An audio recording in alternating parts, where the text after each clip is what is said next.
Siapa nih yang doyan sambal bawang ala Bu Rudi yang terkenal itu? Rasa sambalnya tuh pedas, enak, gurih, dan bikin nagih. Ternyata kita bisa bikin sendiri loh di rumah. Rasanya mirip identik. Walaupun ini versi KW-nya. Dengan bikin sambal bawang sendiri di rumah, tingkat bumbu dan kepedasannya bisa kita sesuaikan sendiri dengan level kita. Sambal bawang ini tanpa pengawet, dijamin bisa tahan lama. Kenapa sambal bawang ini bisa awet walaupun tidak pakai pengawet? Nanti aku kasih tahu jawabannya di akhir video ya.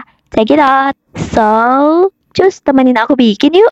Bahan-bahannya 120 gram cabai rawit merah dicampur dengan cabai rawit merah keriting. Karena level kepedasan aku cuma sampai level pedas sopan, jadi aku campur aja cabainya ya. Tapi kalau kalian punya level pedas yang sangat-sangat nggak sopan, bisa pakai cabai rawit merah semua ya guys. Hehe. Disesuaikan aja dengan tingkat selera kepedasan kalian. Lanjut, 120 gram bawang merah. Kunci rahasia sambal bawang di sini, bawang merah dan perbandingan cabainya harus 1:1 ya. Jadi kalau cabainya 120 gram, bawang merahnya juga harus 120 gram. Kemudian 6 siung bawang putih tanpa kupas.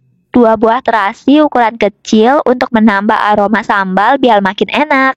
Seasoningnya setengah sendok teh garam, 1 sendok teh gula, dan setengah sendok teh kaldu bubuk. 120 ml minyak goreng, dan 50 ml air.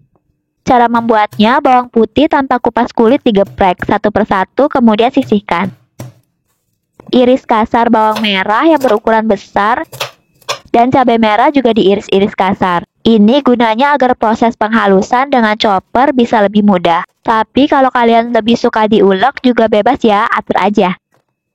Sekarang kita haluskan cabai dan bawangnya.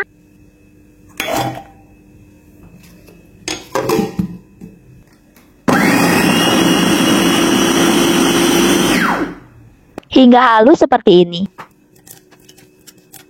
Kemudian panaskan minyak dalam pan. Setelah panas, tumis bawang putih geprek tadi. Tumis hingga harum dan bawang putih berwarna kecoklatan lalu angkat. Kemudian masukkan cabai dan bawang merah tadi yang sudah dihaluskan. Aduk-aduk sebentar. Kemudian masukkan terasi, garam, kaldu bubuk, gula. Aduk-aduk hingga semua bahan tercampur merata dan bersatu padu dalam pan. Kemudian masukkan air.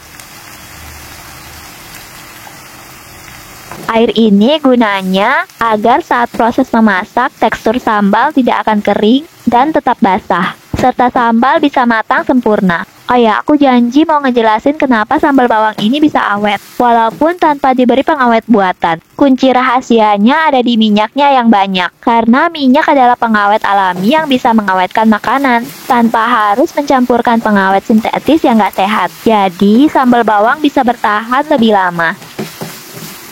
Lanjut yuk, masak sambal hingga matang dan air menyusut sambil sesekali diaduk. Kreasi sajian lezat sambal bawang ala Bu Rudi siap dihidangkan. Lihat nih guys, aku makan pakai nasi, colek sambal bawang, sama lalapan doang udah enak banget. Apalagi kalau coleknya sama ayam, udang, daging. Udah deh, nasi sebakul bisa ludes. Hati-hati guys, kalau bikin ini beras bisa cepet habis. Oh ya guys, aku tahu resep ini dari Chef Devina ya, tapi aku sesuaikan dengan rasa dan selera aku. Jangan lupa recook ya, jamin pasti ketagihan.